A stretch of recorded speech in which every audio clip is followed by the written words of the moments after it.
ગુજરાત દેશનું એકમાત્ર એવું રાજ્ય છે કે જેની વિધાનસભાનું લાઈવ ટેલિકાસ્ટ અટકાવી દેવામાં આવ્યું છે.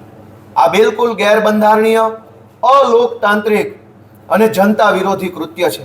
આજે અમે આમ આદમી પાર્ટીના ધારાસભ્યોએ સ્પષ્ટ રીતે વિધાનસભામાં સૂત્રોચ્ચાર કરી વિરોધ નોંધાવ્યો છે કે ગુજરાતની વિધાનસભાનું લાઈવ ટેલિકાસ્ટ ચાલુ કરવામાં આવે.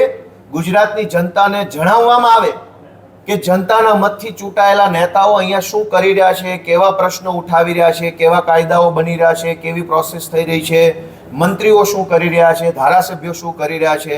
આ બધી જ વસ્તુ જાણવાનો જનતાને પૂરો અધિકાર છે.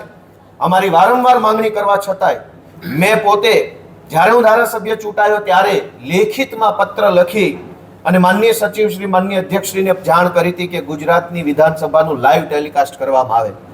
મને એ નથી સમજાતું કે એવું તો શું છુપાવવામાં આવે છે આ વિધાનસભામાં, એવું તો શું કામ થઈ રહ્યું છે જે ગુજરાતની જનતાથી છુપાવવામાં આવે છે? એવું તો શું છે જે ગુજરાતની જનતાને જાણવા નથી દેવા માંગતા? ભાઈ, જનતાના ટેક્સથી તો આ સરકાર ચાલે છે, જનતાના ટેક્સથી આ વિધાનસભા ચાલે છે, જનતાના ટેક્સથી આ સરકાર ચાલે છે, જનતાના ટેક્સના પૈસાથી તો આ ધારાસભ્યો કામ કરે છે, જનતાના મતથી તો સરકારો બને છે. તો પછી જનતાને જાણવાનો હક કેમ નહીં? આજે આમ આદમી પાર્ટીએ સ્પષ્ટ રીતે વિધાનસભામાં સૂત્રોચ્ચાર કરી, બેનર પ્રદર્શિત કરી અને માંગણી રજૂ કરી છે કે વહેલામાં વહેલી તકે ગુજરાતની વિધાનસભાનું લાઈવ ટેલિકાસ્ટ જેમ લોકસભા, જેમ રાજ્યસભા, જેમ હાઈકોર્ટ, જેમ સુપ્રીમ કોર્ટમાં થાય એમ યુટ્યુબની અંદર, ફેસબુકની અંદર, ટીવી ચેનલોની અંદર લાઈવ પ્રસારણ કરવામાં આવે એવી અમે માંગણી મૂકી છે.